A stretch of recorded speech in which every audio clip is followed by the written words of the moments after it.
Record. Welcome to Bold and Unapologetic, Bad Chapters, Great Stories. I'm your host, Barik Barkawi. Today's episode, we have Laila Mokhiber joining us. She is the Director of Communications for UNRWA USA and is based in Washington, D.C.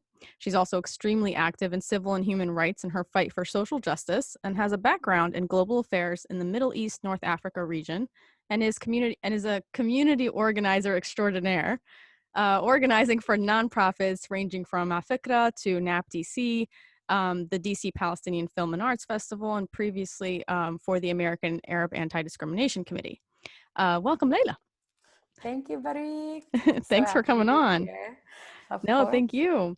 So Laila, I'm going to start kind of talking about you. I know you love to focus on the issues, but I'm going to focus on you a little bit. So can we start just by my therapist today? Yeah. Listen, it's good to know because you are such a well-connected individual and I admire the work you do, but you know what I admire a lot is you are not a jaded individual because you see a lot of things and you know a lot of people. And sometimes I know people can, because I used to be a community organizer and I remember the moments where I'd be like, God, everybody wants something from me. So can I just start by asking you, what is it that drives you in your fights for social justice? What is your why? What do you feel like your why and your purpose is? I appreciate that, Barik, and I appreciate all that you have done for our community. Whether you take on that title or not, you will always be a community organizer. And you. this podcast interview is a case in point. Oh, and that's how we've met. We met through, I think, through NAP back in the day. And so yeah. I'm so and then we went to that conference. That's when I really got to know you. Yes, the Arab Development Initiative. Yes, I remember that. But please continue. I'll never forget that. Sure. Well, first of all, I feel like a lot of times people hear the word social justice and they don't know exactly what it means. So I just want to start off by kind of defining it. So please. We know what we mean when we refer to it. And it's the equal access of wealth, opportunities, and privileges within a society. I really care about that because I was, quite frankly, raised to do so. My parents always instilled that. That's how they met. They met through activism. They were both involved in ADC back in the 80s.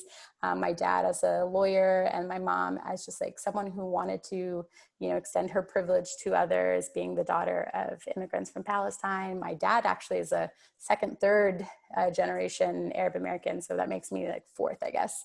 But we were raised to just, know about the places in which our families came from and the struggles that they experience and the struggles of people here in our own communities. And part of it's cultural, part of it is, just my days in Sunday school, church camp. Yes, I went to church camp as a kid. And that really taught me to have empathy for others. I think, treating people the way you want to be treated, the golden rule that all of us, whether we're Christian, Muslim, or Jewish, or wherever we're from, is something that really we're meant to go by. And I took that really serious, maybe too serious sometimes. So I recognize where I grew up, the access to education that I've been able to have throughout my life, my skin color being, a visibly white person, although I am Arab. I know. I tell people, I'm like, I'm white passing. So I know that comes with its privileges, but I don't identify as white. I was like, I identify as a person of color. I was like, I checked other on that census box, and I hope I always do other. Arab did too. And so I want to use those opportunities to advocate for others as often as I can, because I feel it's my responsibility. I was born here, given everything I could possibly dream of, how on earth could I just stop with myself? How could I not be able to extend that to others? It just feels shameful not to be an advocate for social justice. I wish more people would think like that, because I agree. I think exactly the same way, where I just feel like it's humankind's responsibility to be there for one another and to help each other and to lean on each other. And why not help people? If I have resources, if I have knowledge, if I have ability, why not help? Like they say, love thy neighbor. I 100,000% believe in that. But unfortunately, we live in I feel like an individualistic society where everyone's kind of doing their own thing and not paying attention to what's going on around them. Hence why I wanted to do this episode, because not only did I want to highlight your work, but I want to talk about what's happening in Beirut, what's going on with UNRWA, and just expanding people's scope of what they know because there are people that need help and there are people that are struggling, and there are ways that you can contribute to helping them, if you so chose, once you have the knowledge from this podcast. So yeah, it's like sharing information, and how we can help each other out for sure. So I know that you have roots in Lebanon, and so when the Beirut explosion happened this past August 4th, you were really affected by it, from, because I know we share social media circles, and you began gathering resources for people to help donate, in this time of crisis. So what got you to step into that role, and why did you feel it necessary? Sure. I appreciate you highlighting this. I think that a lot of people forget that I'm Lebanese because of the work that I do. You mentioned UNRWA. Well, I am sure we're going to talk about that more Hmm. later, but Yeah. I am 50% Lebanese. My last name is a Lebanese last name. I'm very proud to be. And I think that what happened in Lebanon felt so personal for those of us in the diaspora, because it is, I mean, more people are living outside of Lebanon, maybe 2 or 3 times, than are actually in the country.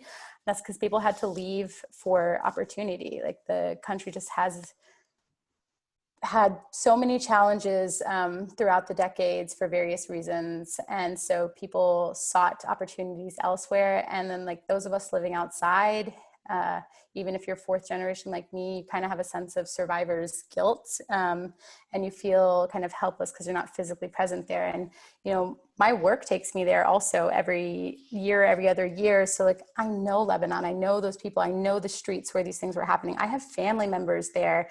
But I mean, you don't need to be Lebanese to care, right? You Right. have to be a human. This was like the 3rd most devastating or largest explosion, non-nuclear, in the world's history. Hmm. This is a country that's the size of, what, Delaware? I don't Right. know how teeny tiny Delaware is. You can zip through it in an hour when you're on Right.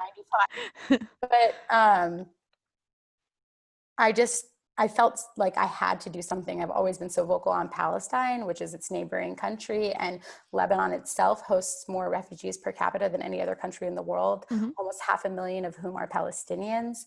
So I just felt I have this platform. I have a lot of people who may be from these places. And my friend Huda Asfour actually called me, and she felt also, as a fellow Palestinian, just, I have to do something. I have to help. So she's like, how can we kind of do, how can we take a page out of, like, the Black Lives Matter movement and compile resources and be allies for those in Lebanon and help to draw more attention? So, the nerd in me was like, we can make a Google form. So when I was at my aunt's house and I was like, can I borrow your computer? She's like, okay. I had promised to read my cousin Julia a bedtime story, and she'll probably never forget that I dissed her that night. But I went on the computer and I put together kind of like immediately a document where people could submit things, because I wanted to help organize. I mean, those who are in Lebanon were literally picking up the pieces of their lives as their homes were all shattered to bits. I mean, literally half the city devastated. And those outside were, like, so blown away that I think a lot of people probably felt frozen, but still people mobilized so quick. And this was just my teeny tiny way of trying to help to organize the various organizations, especially because people felt very strongly about not contributing via the government. Mm.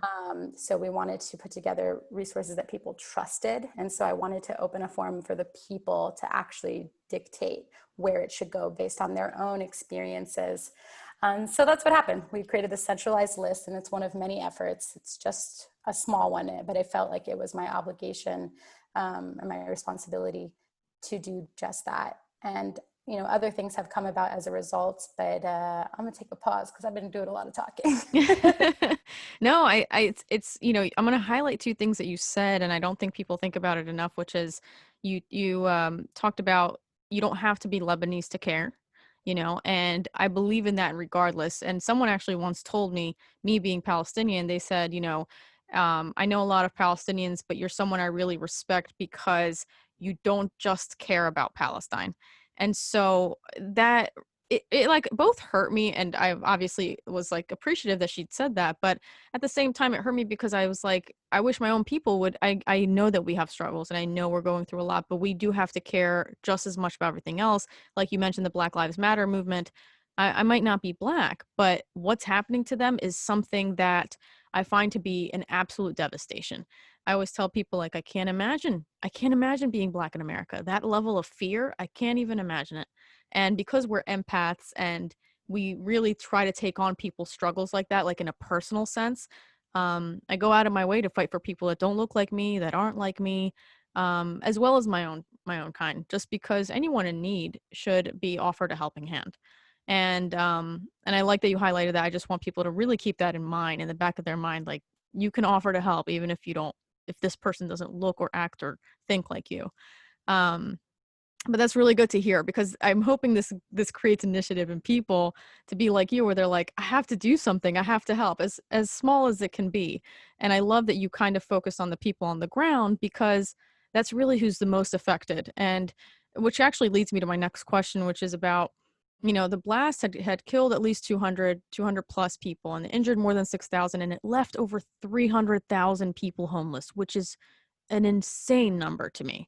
And I know that people on the ground in Lebanon were very frustrated with the government, who actually most recently resigned, because of the amount of corruption, and filtered over into people not trusting many organizations that were claiming to be giving money to those on the ground in Lebanon in the aftermath of this devastating event.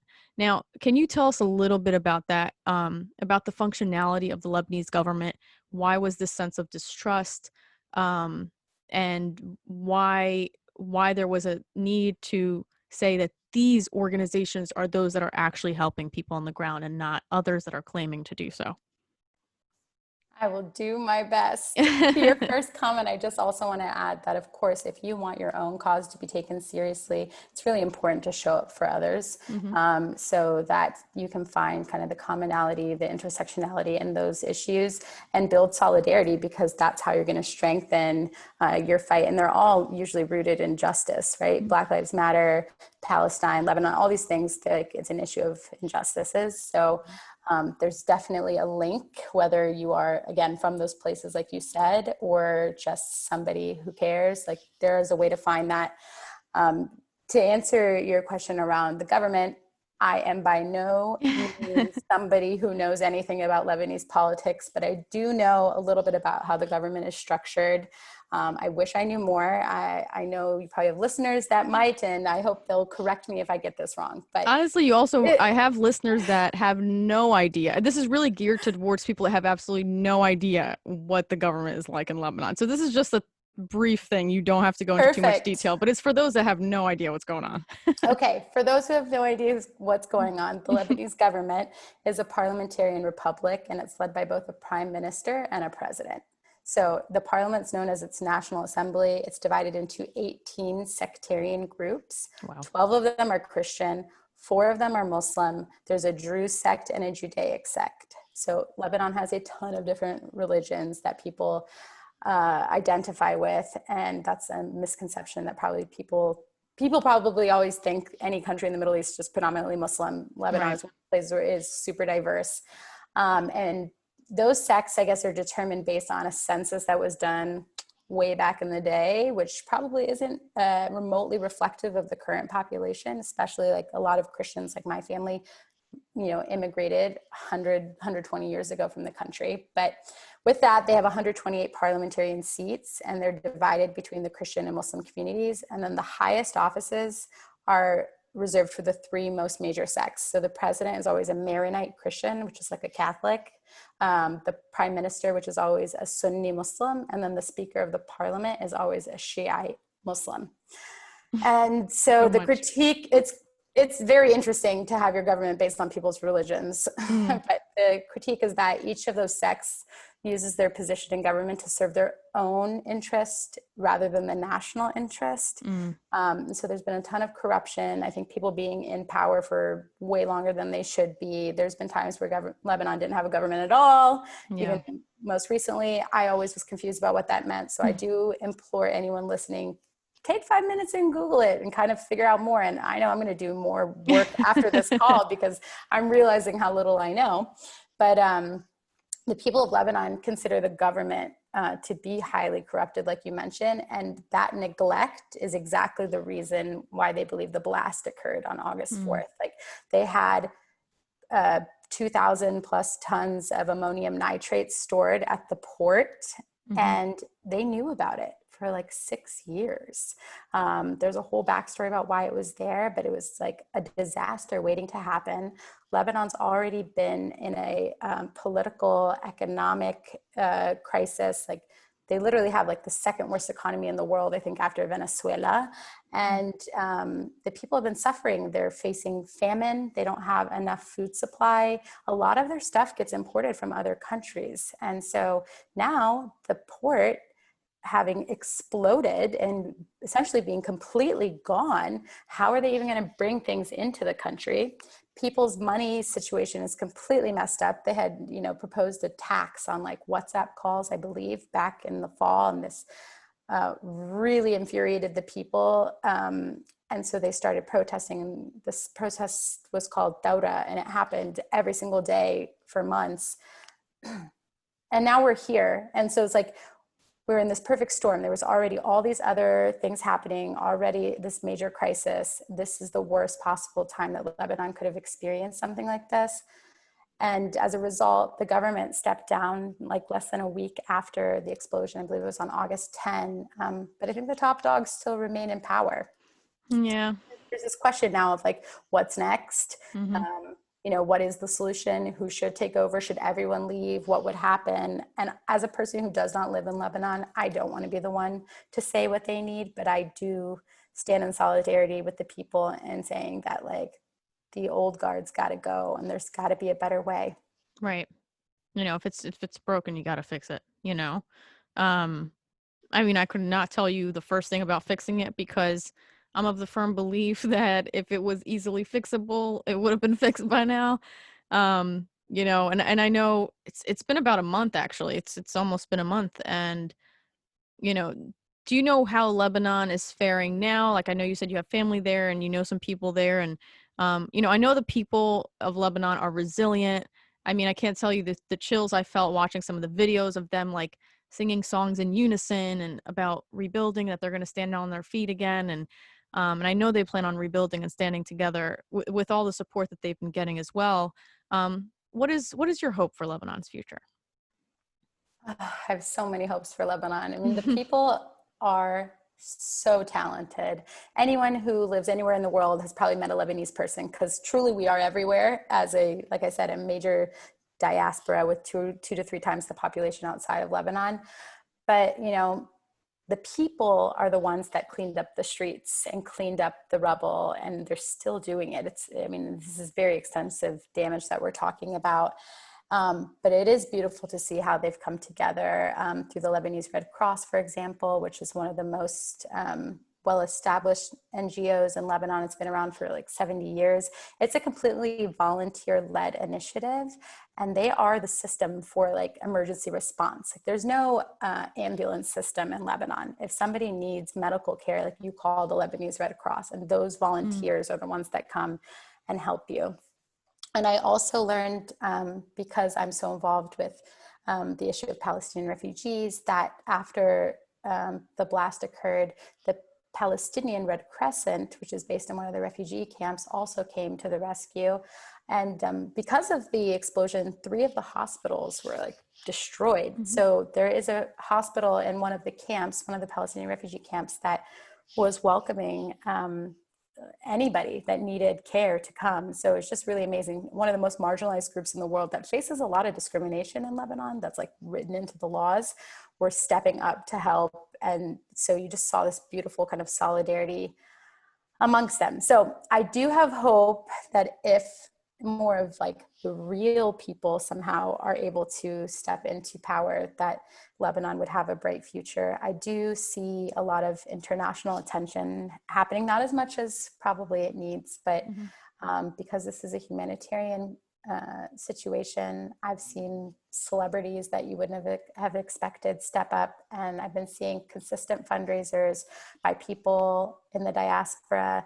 And so I don't know, I can't say that I'm super hopeful anytime soon, but I always have hope, because why would I think otherwise? Like truly, if you, I believe that like your thoughts are what dictate your reality. And if we just decide that this is a hopeless cause, it will be a hopeless cause. But if we decide that it's something that we're going to be persistent about, that there is a possibility for change.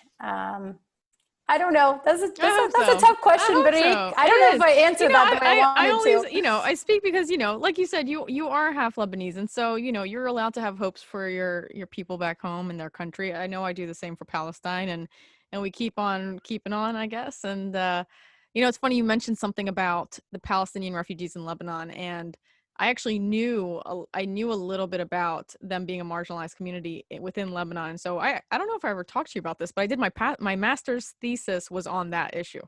I didn't know.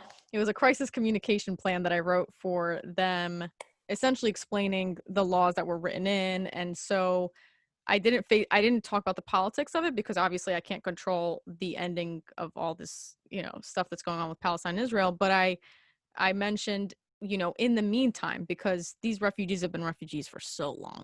And I said, in the meantime, you need to set up some kind of establishments to help them assimilate into Lebanon, help them get access to education and medical care, and like better access to education and medical care. And I put my little ideas on it, and I was like, well, here it is, graduate from my master's program. I was like, this is what I want for the world. The idealist in me. And so, you need to send me a copy of that, by the way. I should. I don't know if I'm super proud of it because I just remember like writing. I'm like, when am I going to be done? It was like 50 some pages. I was like, oh, finally. But I will say, as odd as it was, I had a hard time finding a faculty advisor because nobody understood the issue of Palestine. And so the only person that took me on was the only other person of color. He was a Latino faculty who never taught me in a class. I kind of just went up to him and I was just like, listen, can I just talk to you about this? And I can write this thesis paper with you. And he was so cool. He stayed on me about it. And I do appreciate him. Shout out to Guillermo Caliendo because he was awesome. Hey. And he wore these cute little bow ties too. I was like, oh. He sounds like a gem. Yeah, because that program, I was like, it was a little whitewashed, but he was great. And so I'm going to talk to you a little bit about UNRWA. So now I know you work with UNRWA USA, and you are their director of communications. And can you tell us, this is for people that don't know, what does UNRWA stand for, and about the work that they are, what is their mission statement? What is their work? What is their work and what surrounds their, I can't even speak. What is the work that they're doing, and what impact are they hoping to make with the work that they're doing? That's what I meant to say. I appreciate that question so much. That's probably the question I should be thinking about as we go into strategic planning in a couple months for the longer term. We're getting you started. Exactly. So UNRWA, total mouthful of a name. No one ever knows how to pronounce it. I've heard UNRWA, UNRWA, UNRWA, UNRWA. It's just UNRWA for anyone listening. And there's two different entities that we're talking about. UNRWA, the UN agency, and UNRWA USA, the nonprofit. So UNRWA, the UN agency, is the United Nations and Relief and Works Agency for Palestine refugees in the Near East. Very long way of saying a UN agency that provides support, humanitarian development support to people-made refugees as a result of the Nakba, the 1948 war that displaced 750,000 Palestinians, making them refugees, and they fled to places like Lebanon, Jordan, Syria, the West Bank, including East Jerusalem and Gaza. UNRWA USA, National Committee, if you want to talk about the legal name, is what employs me. It's an NGO based in the United States, specifically in Washington, D.C., and I have been working with them for 7 years now. Oh, wow. So almost my entire career. I'm a very loyal person. I find a cause I believe in. So anyways, our work really is to educate Americans about the plight of Palestine refugees and to make them aware of the existence of this agency. And through that education and advocacy, try to win the hearts and minds of people to become donors and advocates for the work. So, now it's especially interesting because we're completely remote because of the COVID-19 pandemic, which I forgot to add that that's another thing that was, causing severe impacts on Lebanon. Yeah, I don't want to forget that. But Yeah, so with UNRWA USA, we do a number of things. We're basically a fundraising organization. So all throughout the year, we're putting out campaigns, trying to highlight the work of the agency. Something we're very well known for is our signature event, the Gaza 5K, which is a charitable walk run. It usually takes place in person in cities around the US, including New York City, which attracts the whole tri-state area, Washington, DC, Chicago, San Francisco, Orange County, Houston. And this year we had our sights on a lot of new cities. We were going to go to Seattle or Florida. We had so many plans, and then COVID-19 said, hell no, you ain't doing it.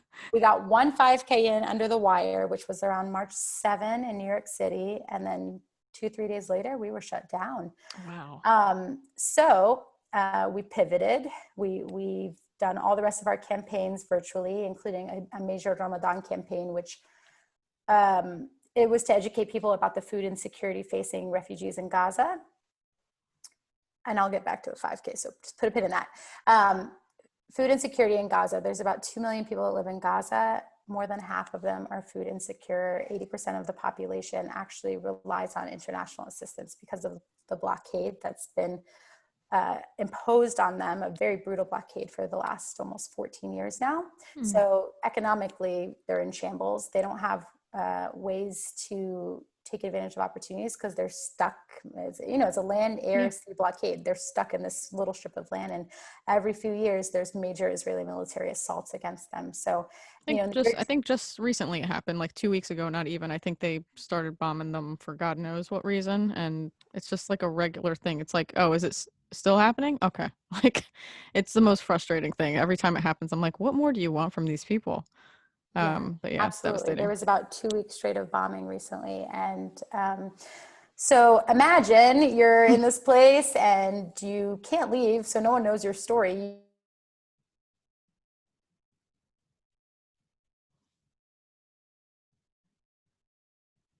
Kind of elevate and center the stories of refugees so that they can really tell you themselves what kind of circumstances they're facing. And they are incredible. So wonderful, beautiful, brilliant stories of people who really yearn to just be free and contribute to the world just like anybody else would want to. And so it's been very important for me to do this work and to do the communications around it so that I can bring those stories to other places where they're not being told, especially not in the mainstream and not in the education systems. So Ramadan was a very interesting time. A lot of our supporters happen to be Muslim Americans. Most of the beneficiaries also are Muslim. So it makes sense to do a campaign around food during a time where people are fasting and being very charitable. But now we're trying to plan something interesting, and it's a virtual 5K. So a walk run that takes place in your own neighborhood. You go for your own walk or run, right? And collect funds to support the mental health program. So that's a really critical need in Gaza because the people there, especially the children and youth, are facing a lot of trauma, stress, anxiety. Imagine right now, Brik, you're a parent, if your child's going to school and it's all remote and you're working and there's COVID-19 and you have all these newfound restrictions on your life as very privileged Americans that we are, it's really freaking hard. And so imagine then you're a refugee living under blockade. You don't have electricity because Israel cut off the fuel supply. You've never left the Gaza Strip. You've experienced war after war. Like, how are you meant to function as a person? How are you supposed to achieve your potential? Everyone deserves that same potential. So we're trying to fund the salaries of counselors who are also refugees themselves, and they can help kids learn to find coping mechanisms, because unfortunately we're not sure when this issue is going to go away. Our work is not political, so we're not involved in the solution around this problem, but we are there to provide ways to make life a little bit better. So that's what we're doing all year round. We're always running different campaigns, trying to educate people about the various issues, whether it's the situation in Gaza or Lebanon.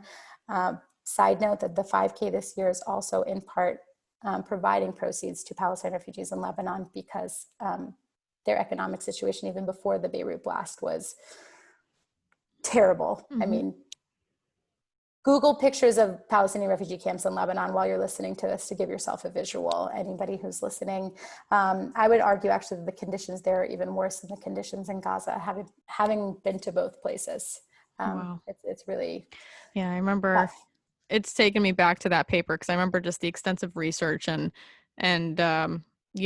learning there's so much to it, and I should break it down in an episode about the international refugee doctrines and how Palestinian refugees were excluded from that and were essentially manipulated into being excluded from that. Essentially, they said, we're creating this UNRWA organization for you through the UN, and this way you can get it's like what was it, food stamps of some kind, so that we can give you food. And because they were hungry and needed food, they agreed, not knowing that signing in with UNRWA takes away all their rights, international refugee rights. And it's just like when I learned about that, I was like, talk about injustice, um and You so definitely have to send me that paper. I'm yeah, dying to it's see that it's I paper. did so much extensive research. Now that I'm thinking about it, I'm like, but you said something and I got a little teary-eyed because I can't, it's just, as adults, you have a different mental process. You can try to work through everything, but when it comes to the kids, and like you said, I am a mother, and so if I can't imagine the fear that my child would face if he heard bombs dropping from the sky, and not knowing if I could protect him, and not like, and I feel for every single parent in Gaza, in the refugee camps. Like, how are you meant to provide? And not even provide. As a child, how are you supposed to be able to dream, right? Like, if this is the life, bombs, destruction, every other day, I feel like it's every other day that your a house is destroyed by a bomb and you have nothing to rebuild because nothing is allowed in and out of Gaza. And so it's just so devastating. And actually, it makes me think, I don't know if you've ever seen it, but it is one of my favorite Palestinian documentaries, and I recommend it to anyone who will watch it. It's on YouTube, it's free. It's called Arna's Children. Have you ever seen it? Hmm. I don't know if I've seen it, but I'm definitely familiar with the It name. is because this age old myth that they're like, they're raising terrorists, right, in Palestine. And I'm like, if you watch that film, which is a documentary, you actually follows the lives of Palestinian children, where they start and where they end up, and you see them as kids and having dreams, and it's one of few movies that makes me cry every time I watch it. But it's to hear them say, I want to be an actor and I want to be a director, and like these kids with these pie in the sky dreams. And then years and years later, after it's based in Jenin in Palestine, and so they had a terrible war in Jenin. And so when they come back to check on them years later, um I won't ruin the movie, but it's absolutely devastating to see where the kids had ended up. So but it's one of those things where I always tell people, like, if you were to just get a taste of how absolutely kind those people are. Like, I went to Palestine and they floored me with their kindness. Like, I would cry. It was such an emotional journey because I'm like, how are you we went to visit refugee camps, Layla. I'll never forget it. We were 45 of us. It was a big group. I went with an organization, and all of us were Palestinian Americans. And so they took 3 days for refugees to make us dinner, and they made us these huge plates of maftoul. And I just remember being like, we looked around, I was like, you're living in these conditions and you made us food? And then, like, it took them 3 days and all these resources to host us and be so hospitable. I remember we were like scarfing the food down. I was like, you guys all better eat this food. Like, it was like, we better be like, yeah, it's delicious. This is like, it was just, they were so nice. And you're like, what is this level of hospitality? Because I've never experienced it before in my life, to have nothing and to still be able to give. um and to just be like, they were just so grateful that we remembered them. Like, thank you for realizing we exist. And I was like, is that all you want? Like, because I will yell it from the rooftops. I was like, listen, Palestine is what's up. Come come on over to Palestine. But it's just like, yeah, I wish more people, um I always tell people, you have to go visit. And if you're not, because everyone gets scared, like, oh, but I'm not Arab, I'll, like, people will treat me bad. I'll, like, you'll be surprised. They will welcome you with open arms. And that's the beauty of it. And I say that with honestly majority of the Middle East. I was just telling Layla before we started this call, I was like, You know what's beautiful about the Arab world is, as a young, pretty woman, I can get whatever I want. I was like, you just asked, like, I can go into a store and just be like, will you give me a discount just because I'm young, pretty, and personable? They'll be like, sure. Like, it's just the funniest thing. And they're very sweet. They'll always like help you if they don't know you. If I'm in like, if I'm in distress, they don't just pass you by. They will literally stop. If anyone's bothering me, they'll be like, hey, back off. So you always feel a sense of protection, as strange as that sounds, because it's portrayed in the media that it is not a safe place. But when I go, I feel very safe.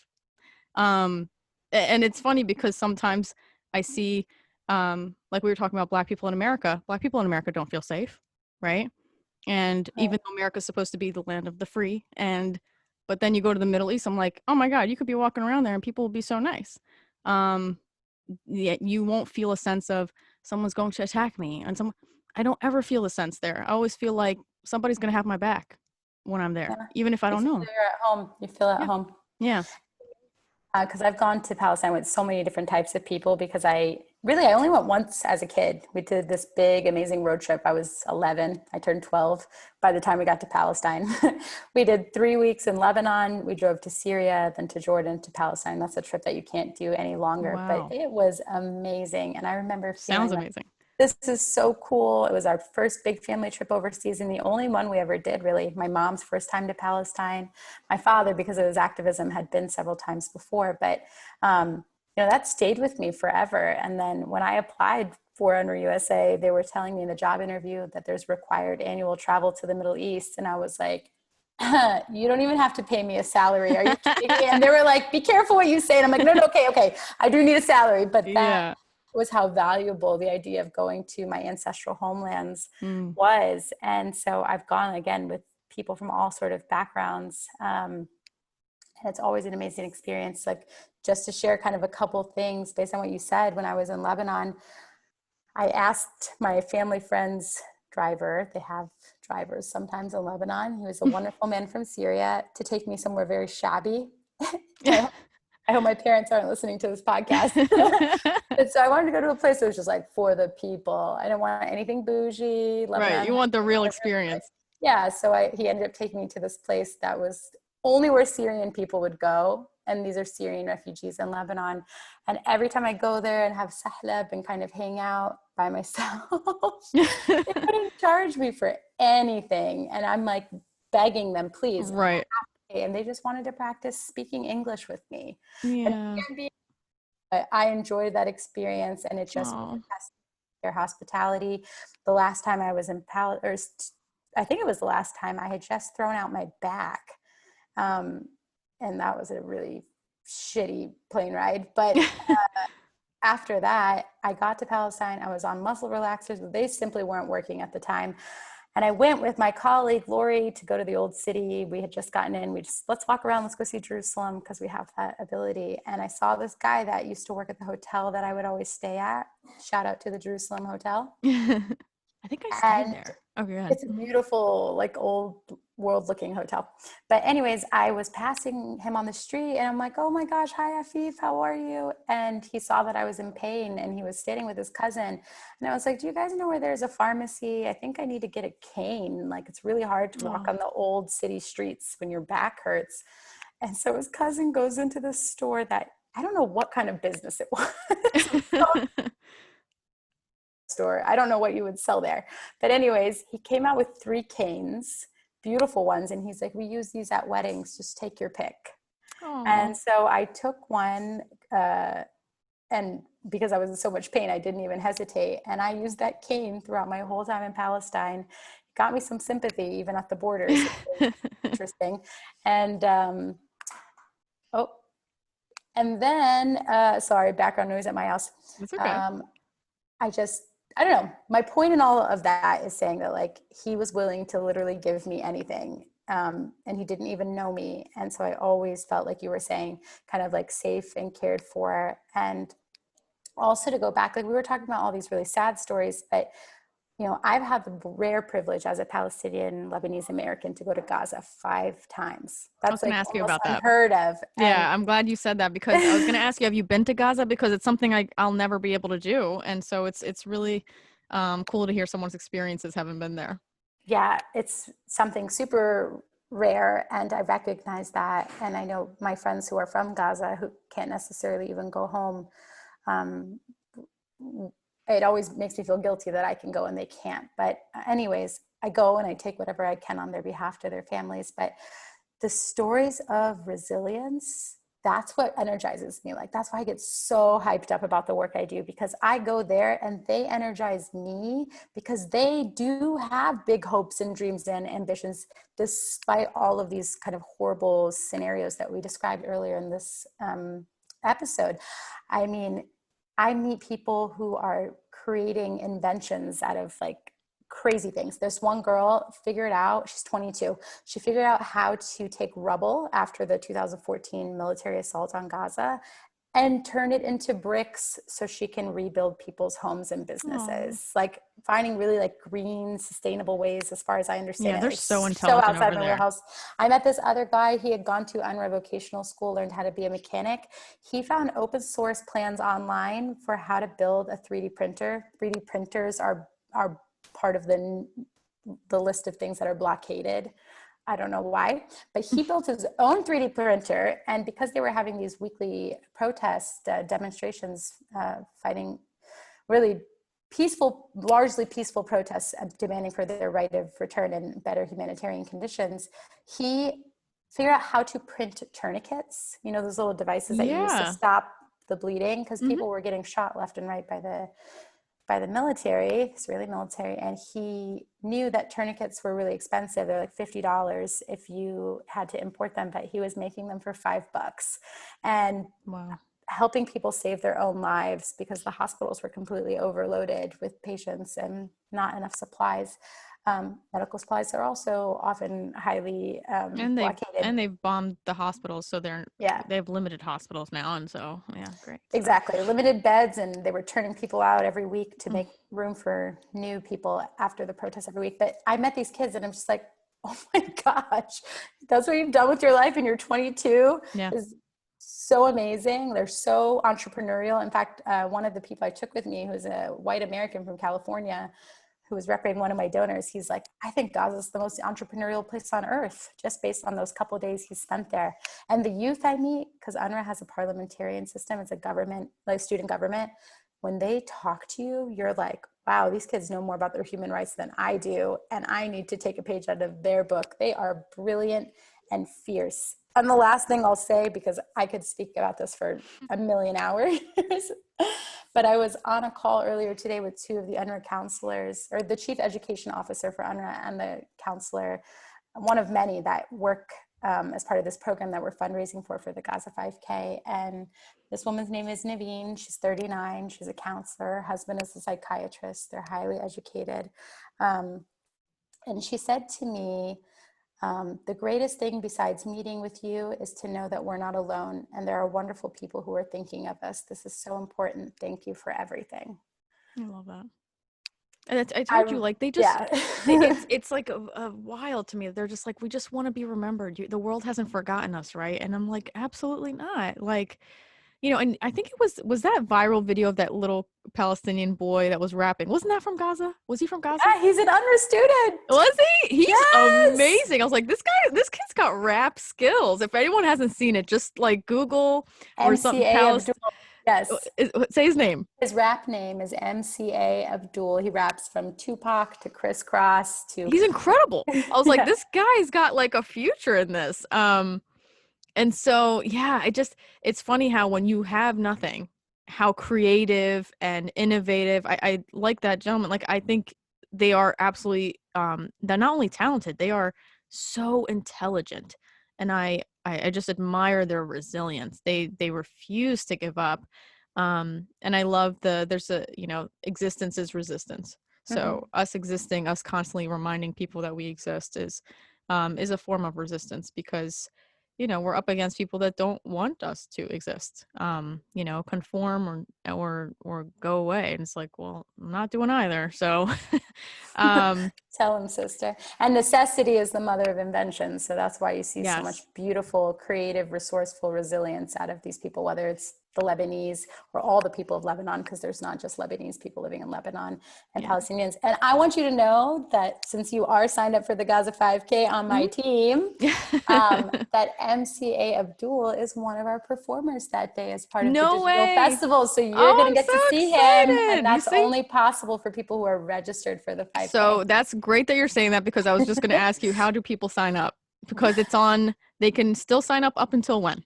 You can sign up until probably the morning of, but I would recommend you do it Friday night because I don't want to steer you wrong and then kind of like leave So you with the event is, disappointment. It's September 12th, which mhm, is 9 days from today and the day that we're recording this show. But September 9, next Wednesday. No, what am I saying? 9 days. Okay, September 12th is the event. It's at 1 p.m. Eastern. It's available nationwide, but the virtual doors will open up at 12:30. There's 2 DJs that will be spinning through that first half hour, so you don't want to come I'm late. excited. And there are so many cool things happening. So if you go to Gaza 5K, GAZA number 5, letter K.org, Gaza5K.org, that's where you'll find all the information about the NGO, the humanitarian work, the mental health program, the walk run, how to do a virtual walk run, because I'm sure y'all are like, how the heck do you do that? It's all spelled out on the website.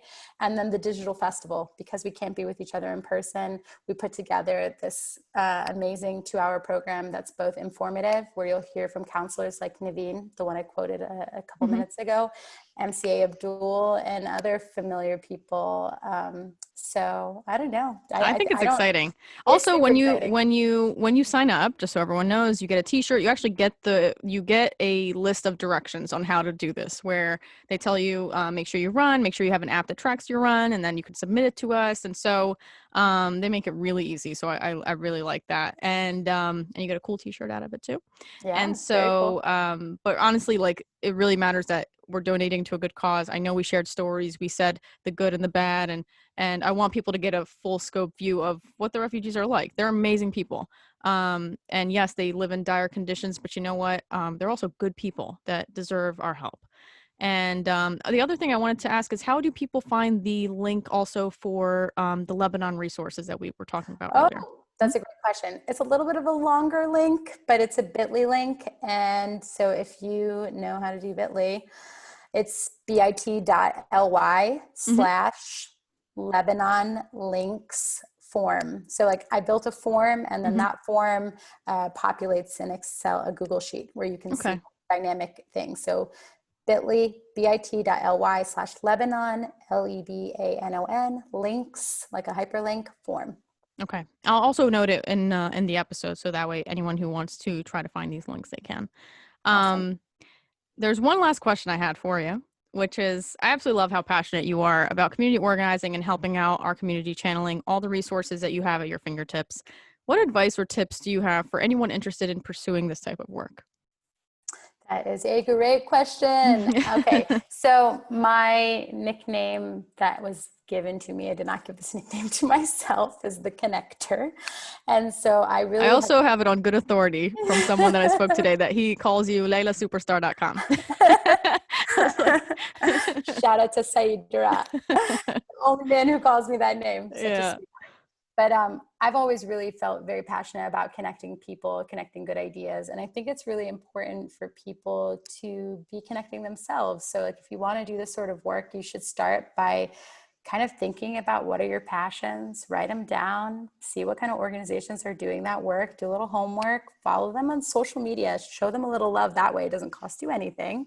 Twitter, Instagram, whatever, TikTok, since that's now one of the most popular ways to follow organizations. Sign up for their emails and then like get your hands dirty. If you can, sign up and volunteer for the ones that speak the most to you and start meeting people. I mean, like Barik, you and I met through NAP, the Network of Mhm. Arab American Professionals. That's how you kind of get involved on the scene. And then when you want to do this sort of work, at least in my case, I had built the skill sets needed to do communications. I didn't study it. I just Mhm. was a nerd building websites when I was 12 in like 1998. And so that paired well. It's like they already knew me, they trusted me, I had these skill sets, so it was really natural for me to get involved. In fact, I kind of got recruited into the work that I do. But anyone listening, you know what, you are welcome to connect with me, and I'm also happy to point you in some sort of direction that's more specific to your actual passions and your kind of objective in life. But don't sleep on people. Meet people, connect with them, really get to know them, ask them questions like Barik does through her podcast, and you'll be amazed by where that takes you. And then if you want a specific position within that organization, don't just write them an email and say, here's my resume, are you hiring? Like, build up yourself so that you can actually help advance that organization's mission. See what they need and become that resource for it. I mean, my organization really wasn't out there. People didn't really know what it was. So me joining as a person who understood communications, put it on the map, rebranded it, and it got people energized and excited about it. And, I can't see myself working anywhere else. It's been 7 years. I don't know what I would ever do in the future at this point, but just like I said, arm yourself with the skills, find an organization you like, and it's like dating. So like, you got to be compatible. Finding the right match. It's like the right match. It is. It's not some like magical thing. And sometimes it does take a connection. And if I can be that connection for you, ahlan wa sahlan. But he can point you my way. Listen, and she honestly means it. Layla's one of those people that, I've interacted with a lot of people that are well known in the community, I won't lie. But you are one of the few people that is incredibly down to earth and humble. If someone reaches out to you for something, you are so kind about it. I remember that surprised me about you. I was like, is she gonna be stuck up? And then when I met you, I was like, she is mad cool. I was like, she's so nice. But like genuine nice, And so not everyone's like that. I'm not going to lie. There's people that are doing great work, but then you talk to them and you're like, you weren't really listening to what I was saying, were you? So I appreciate you. You are definitely a standout. I appreciate you a lot. Thank you. Laila, thank you so much for sharing your experiences and your knowledge with us. I know I definitely learned a lot, as I'm sure our listeners have too. Thank you again for joining us, and we look forward to the positive impacts you're going to keep making within our communities and running alongside you virtually for this 5K coming up. So thank you so much for the time, and I hope to talk to you soon. And listeners, I can't wait to tune in. I can't wait to have you tune in to our next episode. And please, everyone, take care, stay tuned, and good night. Good night.